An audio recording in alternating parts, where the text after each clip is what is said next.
हमारे चैनल को सब्सक्राइब करें और बेल नोटिफिकेशन को जरूर दबाएं। ज्योतिष रतन केंद्र चैनल पर हमारे आप सभी प्रिय दर्शक गणों का बहुत बहुत हार्दिक स्वागत और अभिनंदन। प्रिय साथियों, मैं हूं आचार्य पंडित सर्वदानंद शर्मा। मेरी ओर से भी आप सभी को बहुत बहुत प्यार भरा नमस्कार। तो साथियों, आज की जो चर्चा का विषय है, ये है मंथली लव राशिफल, जो कि सितंबर 2024 का है। और इस मंथली लव राशिफल के द्वारा हम ये जानने की कोशिश करेंगे कि जो हमारे मीन लगन राशि के जातक हैं, यानी कि जिनका पाइसिस असेंडेंट बनता है, वे जातक अपनी लव लाइफ को लेकर के किस प्रकार के रिजल्ट से सितंबर के महीने में प्राप्त कर पाएंगे या करने की संभावना रहेगी, इस बात को लेकर के हम आपके साथ डिस्कशन करेंगे। और साथियों, जैसा कि आप जानते हैं कि ग्रहों के ही कारण हमको हमारे जीवन में अच्छे रिजल्ट्स प्राप्त होते हैं और ग्रहों के ही कारण अशुभ परिणाम प्राप्त होते हैं। तो इस बार आप मीन लगन राशि के जो जातक हैं, अपनी लव लाइफ को लेकर के, लव रिलेशंस को लेकर के, लव रिलेटेड मैटर्स को लेकर के कितने प्रसन्न रह सकते हैं या कितने अप्रसन्न रह सकते हैं, ये तो डिपेंड करेगा प्लेनेट्स की पोजीशन पर। जैसा भी प्लेनेट्स की पोजीशन होगी सितंबर 2024 में ट्रांजिट में, यानी कि आसमान में, तो हम वही चीज, जो भी संकेत ग्रहों की ओर से मिलेंगे, वही आप तक पहुंचाने की हम कोशिश हमारी है। और हम, जैसा कि आप जानते हैं कि सभी चीज़ों को कवर करते हैं अपने इस लव राशिफल में, जैसे कि चाहे वो हमारे सिंगल जातक हों, जिनको लाइफ में अभी तक कोई मित्र नहीं आया है, मेल या फीमेल, और वो अभी तक पूर्ण रूप से सिंगल हैं, उनके विषय में भी बताते हैं कि क्या ये महीना कुछ आपके लिए प्रॉमिसिंग रहेगा, कुछ एनकरेजिंग रिजल्ट्स आपको मिल पाएंगे, या कोई आपका अपना मनचाहा मित्र आपकी लाइफ में आएगा, या अभी समय है, इसके विषय में। दूसरी बात आपसे करेंगे कि भाई आप लिव इन रिलेशन में चल रहे हैं पहले से ही, या आपका कहीं अफेयर चल रहा है, तो इस सितंबर में आप इस रिलेशनशिप को कितना एंजॉय कर पाएंगे, या कितना इसमें प्रोग्रेस होगी, या कितनी स्ट्रांग होगी ये रिलेशनशिप, या फिर कहीं इसके विपरीत परिणामों की प्राप्ति तो कुछ नहीं होगी। हमेशा इंसान अच्छा ही सोचता है, बुरा तो कभी नहीं सोचता, लेकिन कई बार अच्छा सोचता है, कुछ उल्टा भी हो जाता है। तो ऐसी भी संभावना तो नहीं है कहीं, तो अगर होगी तो इसके विषय में भी बताएंगे। और तीसरा कि भाई आप मैरिड हैं तो आपकी मैरिड लाइफ कैसी जाएगी इस महीने मीन लगन राशि के जातकों की। और मैरिड लाइफ तो जो जाएगी, उसके बाद अगर आप कहते हैं कि भाई क्या हमारे इस महीने एक्स्ट्रा मैरिटल अफेयर होने की कोई संभावना है क्या, तो उस बारे में भी बताएंगे। और अगर आप कहते हैं कि पहले से हमारे में एक्स्ट्रा मैरिटल अफेयर हैं, उसको लेकर के बताएं, तो वो भी बताएंगे कि कैसे हालात रहेंगे इस महीने आपके। और अंत में बात करेंगे कि भाई नो कांटेक्ट सिचुएशन में अगर आप हैं अपने पर्सन के साथ, जिसका आपके साथ रिलेशन चल रहा था, आज की डेट में कोई संबंध नहीं है, किसी भी तरह से नहीं है, ना सोशल मीडिया पे है, ना फ़ोन पे कोई आपका कोई कॉन्वर्सेशन है किसी भी प्रकार का, ना कोई कम्युनिकेशन है, कोई दूर दूर तक कोई ना मैसेज है, तो इस तरीके से। और आप अब कुछ ऐसा विचार कर रहे हैं, ऐसा आपके मन में विचार आ रहे हैं कि भाई आप उसी पर्सन के साथ अब आप अपना रीयूनियन चाहते हैं और अपने संबंधों का रिवाइवल चाहते हैं, रिलेशनशिप का, कि पहले जैसे ही ये रिलेशनशिप कायम हो। लेकिन ताली दोनों हाथ से बजती है साथियों, एक हाथ से ताली नहीं बजती। खाली अकेले आपके सोचने से बात नहीं होगी, अगर ऐसा आप सोच रहे हैं, जब तक कि आपका वो पर्सन भी आपके विषय में ऐसा ही ना सोचे इस बात को लेकर। तो यहाँ पर यह भी जानना आवश्यक होगा कि ग्रह आपको सपोर्ट कर रहे हैं इस महीने या नहीं। तो सबसे पहले सिंगल जातकों की बात कर लेते हैं। और जो सिंगल जातक हैं मीन लगन राशि के, उनके विषय में मैं बताना चाहूँगा। प्रिय साथियों, ये महीना कुछ आपका ज़्यादातर महीने का एक बड़ा हिस्सा कुछ ऐसी उस सिचुएशन में आप रहने वाले हैं कि जिसमें आप कोई ठोस फैसला नहीं ले पा रहे हैं, नहीं ले पाएंगे। कंफ्यूजिंग स्थिति रहेगी, सिचुएशन रहेगी आपके साथ, यानी कंफ्यूज्ड रहेंगे। अगर आप किसी को मान लीजिए चाहने लगे, वो आपको पसंद आ गया, आप पसंद करने लगे, तो अभी आप यही सोच विचार करते रहेंगे कि मुझे वाकई क्या इस पर्सन के साथ रिलेशनशिप में जाना चाहिए, या इसके साथ अपने संबंध बढ़ाने चाहिए, या इसको अपना लाइफ में लाना चाहिए, या मुझे इसकी लाइफ में एंटर होना चाहिए। ये इन चीज़ों को, ये इस तरीके के बहुत सारे क्वेश्चंस आपके दिमाग में दौड़ेंगे। इसकी संभावना बहुत अधिक है कि कुछ इस प्रकार का माइंड आपका रहेगा, यानी कि कोई एक ठोस डिसीजन, जैसे होता है कि भाई ये व्यक्ति मुझे पसंद है, अब मैं इसके साथ बाकी की लाइफ चाहता हूं बिताना, आगे की जो भी प्लान करेंगे बैठ के। और अब डिपेंड करेगा इस पर्सन पर कि क्या ये भी ऐसा चाहता है। मेरी तरफ से तो मैं पूरी तरह से तैयार हूं, लेकिन यहां कुछ अलग सिचुएशन दिख रही है। यहां पे पूरे महीने में ऐसा मुझे सिर्फ 2 बार ऐसा होते हुए दिख रहा है। एक तो 14-15 तारीख को, उस दिन आप थोड़ा सा कुछ इस पोजीशन में आ जाएंगे कि डिसीजन लेंगे। 14-15 तारीख आपके लिए बहुत सूटेबल है अगर आपको डिसीजन लेना है और आप खुद भी ये चीज़ महसूस कर रहे हैं कि हाँ, मैं वाकई बहुत कंफ्यूजिंग सिचुएशन को फेस कर रहा हूँ और मतलब मेरा जो है माइंड सेट नहीं है पूरी तरह से, बहुत कंफ्यूज्ड हूँ, क्या करूँ क्या ना करूँ, इधर जाऊँ, पूर्व जाऊँ, पश्चिम जाऊँ, कहाँ जाऊँ। तो ये चीज़ अगर आपको डिसीजन नहीं लेना है तो उसके लिए हम बता रहे हैं 14 तारीख इस महीने की और 15 तारीख, ये डेट ऐसी होंगी जो आपको पूरी तरह से सपोर्ट करेंगी और आप इन 2 डेट्स में ये डिसाइड कर सकते हैं और अपने सामने वाले मित्र को भी अपने विषय में बता सकते हैं कि मैं ऐसे ऐसे आपके साथ अपना संबंध बनाना चाहता हूँ। आने वाले समय के लिए भी हम प्लान करके अपनी लाइफ को कुछ और बेहतर बनाने के लिए हम अपना इकट्ठा हो सकते हैं, एक दूसरे के मित्र बनेंगे और उसके बाद आगे की प्लानिंग करेंगे वगैरह वगैरह। ऐसी कुछ चीज़ें आप उनको प्रपोजल के तौर पे कर सकते हैं। 14 और 15 2 डेट्स हैं। 14 को कीजिए ताकि 15 को आपको अच्छा रेस्पॉन्स भी मिल जाए उनके द्वारा, क्योंकि चंद्रमा की स्थिति बदल जाएगी 15 तारीख के बाद। फिर आप करते रहिएगा, फिर आपको रिजल्ट मिलने की यहाँ पर मुझे तो संभावना नज़र नहीं आती है सिंगल जातकों को। और दूसरी जो है वो 26, 27, 28 तारीख है। अगर आपको उस टाइम पर भी किसी वजह से रेस्पॉन्स नहीं मिलता है अपने मित्र का, तो ये फिर 26, 27, 28 में आपको मिल सकता है। विवाह का तो कोई अभी योग नहीं है, अभी तो चीज़ें पहले सेटल हों, अभी तो यही सबसे बड़ी बात है। तो ऐसी कुछ स्थिति नज़र आती है। आगे बात करेंगे कि जिनका लिव इन रिलेशन में है जो लोग, या फिर जिनका लिव इन रिलेशन में रहने के साथ साथ लव अफेयर भी कहीं चल रहा है।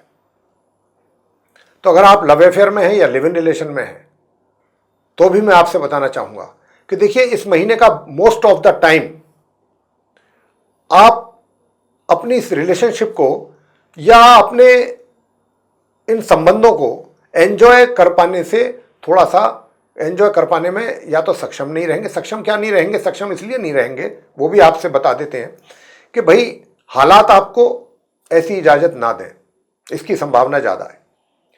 या तो आपके मित्र को आपसे दूर जाना पड़ जाए, इसकी बहुत संभावना है। उनको मित्र को दूर जाना पड़ सकता है कहीं दूर, तो इसलिए आप डे टू डे मीट नहीं हो सकते, मीटिंग नहीं कर सकते, मिल नहीं पाएंगे। ये भी एक समस्या रहेगी आपके साथ। बस ये है कि ज़्यादा से ज़्यादा वीडियो कॉल हो गया या फ़ोन पर बात हो गई। तो ये महीना कुछ बहुत प्रॉमिसिंग नहीं लग रहा है आप जैसे लोगों के लिए जो लिव इन रिलेशन में चल रहे हैं। लिव इन रिलेशन में रहने के बावजूद भी आपका मित्र आपसे कहीं दूर जा सकता है किसी अपने ऑफिशियल रीज़न से, कोई ऑफिशियल वर्क के कारण, या कोई अगर वो उनका कोई अपना खुद का व्यापार है, बिजनेस है, उसके सिलसिले में दूर जा सकते हैं। यानी कि कोई डिस्टेंस रहने की संभावना अधिक है, एक दूसरे से दूर। तो ये स्थिति कुछ दिखती है। और विवाह का तो योग नहीं है, अगर विवाह की आप प्लानिंग कर रहे हैं अभी फिलहाल सितंबर के महीने में तो नहीं है। आगे बात कर लेते हैं कि विवाहित हैं तो वैवाहिक जीवन कैसा रहेगा। प्रिय साथियों, जो मीन लगन राशि के मैरिड कपल्स ये जानना चाहते हैं कि आपका मैरिड लाइफ कैसा रहेगा, तो मैं आपसे बताना चाहूँगा कि 1 तारीख से और 18 तारीख तक भी आपके संबंधों में थोड़ा कमी रह सकती है। संबंधों में भी कहीं ना कहीं वैचारिक मतभेद तो रहेंगे ही रहेंगे, और भी बहुत सी चीज़ों में मतलब वैवाहिक सुखों में कमी के संकेत हैं। यूँ तो पूरे महीने ही है, लेकिन 1 तारीख से 18 तारीख तक कुछ ज़्यादा स्थिति मुझे नाजुक नज़र आती है वैवाहिक जीवन में। तो आप मीन लगन राशि के जातकों को ये बहुत आवश्यक है कि अपनी मैरिड लाइफ को बहुत ही तरीके के साथ आप हैंडल करना है अपने जीवन साथी को। किसी बात पर भी बिगाड़ खाता हो सकता है, किसी बात पर भी टेंशन हो सकती है, छोटी छोटी बातों को लेकर के भी कलेश हो सकता है।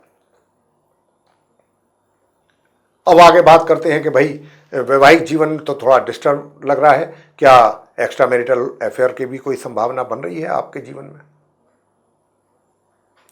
तो एक्स्ट्रा मैरिटल की कोई संभावना मुझे वैसे तो नहीं बनती है, होते हुए दूर तक नहीं बनती है, लेकिन अगर आपका ऐसा कहना है कि आप पहले से कहीं इन संबंधों में बने हुए हैं, आप तो पहले से बने हुए हैं, तो लेकिन आप पहले से बने हुए हैं, लेकिन अगर आप पहले से भी बने हुए हैं मीन लगन राशि के जातक एक्स्ट्रा मैरिटल अफेयर्स में, तब भी मैं आपको बताता हूं कि ये जो सितंबर का महीना है आपके लिए कोई बहुत प्रॉमिसिंग मंथ नहीं है साथियों, ये आपको समझ लेना चाहिए। या आप ये भी जान लें कि आप इस महीने में कोई बहुत अच्छा एंजॉय करेंगे अपने उस साथी के साथ, फुल एंजॉय कर पाएंगे, या उसके अच्छे रिजल्ट्स आपको मिलेंगे, या आप काफ़ी प्रसन्न रहेंगे उस रिलेशनशिप को लेके, तो मुझे ऐसी भी कोई संभावना नज़र नहीं आती है। तो यहाँ पर स्थिति मैरिड लाइफ में भी गड़बड़ लगती है, और दूसरी और भी अगर आपका कोई रिलेशन है तो वहाँ से भी कुछ ऐसी इंडिकेशंस नहीं है ग्रहों की कि आपको उसका कुछ आप एंजॉय करें या उसमें आपके कुछ प्रोग्रेस हो। अब आगे बात करते हैं अंत में नो कॉन्टैक्ट सिचुएशन के जो लोग हैं उनको लेकर के, कि भाई आप नो कॉन्टैक्ट सिचुएशन में तो चल रहे हैं, लेकिन अगर आपकी कहीं मेंटलिटी बदल गई है, सोच बदल गई है किसी बात को लेकर के, कभी तो आपका ब्रेकअप हुआ या सेपरेशन हुआ, लेकिन अब आपकी मेंटलिटी चेंज हो रही है और आप ऐसा मान के चल रहे हैं कि नहीं, हम उसी अपने पर्सन के साथ अपनी रिलेशनशिप को रिवाइव करेंगे या अपना रीयूनियन करना चाहते हैं, तो सवाल तो ये पैदा होता है कि आप तो रीयूनियन करना चाहते हैं, लेकिन आपका वो मित्र भी चाहता है क्या? ताली तो दोनों हाथों से ही बजती है साथियों। और अगर आपका वो मित्र भी आपको चाहेगा तभी चीज़ें कुछ आगे बढ़ सकती हैं इस दिशा में। तो मैं आपको वो डेट्स दे रहा हूँ। यूँ तो मुझे पूरा महीने में कोई ऐसा नहीं लग रहा कि कोई बहुत एनकरेजिंग रिजल्ट्स आपको मिलने जा रहे हैं।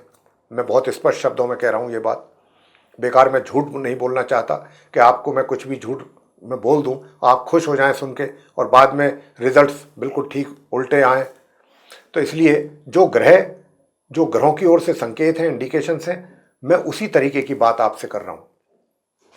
और यहाँ जो ग्रहों का संकेत है साथियों, आप मीन लगन राशि के जातकों के लिए नो कॉन्टैक्ट सिचुएशन में जो चल रहे हैं लोग, उनके लिए यही है कि देखिए पूरे महीने में ये कुछ दिन हैं जिनमें बात थोड़ी सी आगे बढ़ सकती है या बन सकती है। एक तो 14 सितंबर और 15 सितंबर। 14 और 15 सितंबर में तो हो सकता है कि वो आपकी बात का कुछ पॉजिटिव रेस्पॉन्ड कर दें, कोई पॉजिटिव रेस्पॉन्स आपको मिल जाए, ठीक है, इसकी अच्छी संभावना है। और दूसरा जो डेट्स हैं वो महीने के बिल्कुल अंत में जाकर के हैं, 26, 27 और 28। तो ये जो 26, 27, 28 तारीख हैं या 14 और 15 तारीख जो है, ये 5 डेट्स हमने आपको बताई हैं। इन डेट्स में आप दोनों के बीच में कुछ समन्वय बनने की संभावना बन रही है। तो अगर आप इन्हीं डेट्स में कुछ अपने जो भी कार्य करना चाहते हैं उनसे मिलने को लेकर के, वो अगर आप करते हैं तो आपको इसमें सफलता मिल सकती है। डेट्स का ध्यान रखना होगा। इसके आगे पीछे अगर आप कोशिश करते हैं, एफर्ट करते हैं, तो वो कोशिश आपकी इन ग्रहों की स्थिति को देखते हुए हम कह रहे हैं कि वो व्यर्थ जाएगी। तो 14, 15, 26, 27, 28 ये 5 डेट्स हैं। इन 5 डेट्स में आप जो भी अपने मित्र से, उससे पर्सन से मिलने की कोशिश करते हैं या किसी भी तरह से उनको चाहते हैं कि वो आपके साथ मीट करें, मीटिंग हो जाए, डिस्कशन हो जाए, तो इसमें कुछ पॉजिटिव रिजल्ट आने की संभावना बनेगी। अन्यथा बाकी जो महीने की और तारीखें हैं उसमें कोई भी रिजल्ट मिलने की संभावना दूर दूर तक नहीं है। और फिर यही रह जाता है कि अभी वेट एंड वॉच। तो ये था रियलिटी मीन लगन राशि के जातकों की लव लाइफ को लेकर के, जिससे एक तरीके से संबंधित परिणाम जो हमने चर्चा की है उसी से ही मिलते जुलते परिणाम आपको मिलने जा रहे हैं इस महीने सितंबर 2024 में। तो प्रिय साथियों, ये चर्चा अगर आपको पसंद आई है तो आप इस वीडियो को लाइक जरूर करें, चैनल को भी सब्सक्राइब करना ना भूलें। अधिक से अधिक मात्रा में अगर आप वीडियो को शेयर करते हैं दूसरे लोगों में, तो वे भी इस जानकारी का लाभ ले सकेंगे। और यदि आप चाहते हैं कि आने वाले दिनों में जो भी वीडियोस हमारे बनते हैं वे एस्ट्रोलॉजी के टॉपिक पर विद नोटिफिकेशन समय रहते आप तक पहुंच जाएं और आप उन सभी का लाभ ले सकें, तो मैं आपसे बताना चाहूँगा कि फिर आप बेल आइकन जरूर पुश करें। तो साथियों, इसी के साथ अपने इस कार्यक्रम का समापन करेंगे और अपने आप सभी प्रिय दर्शक गणों से लेंगे इजाज़त। तो आप सभी का सहृदय बहुत बहुत धन्यवाद। जय माता दी।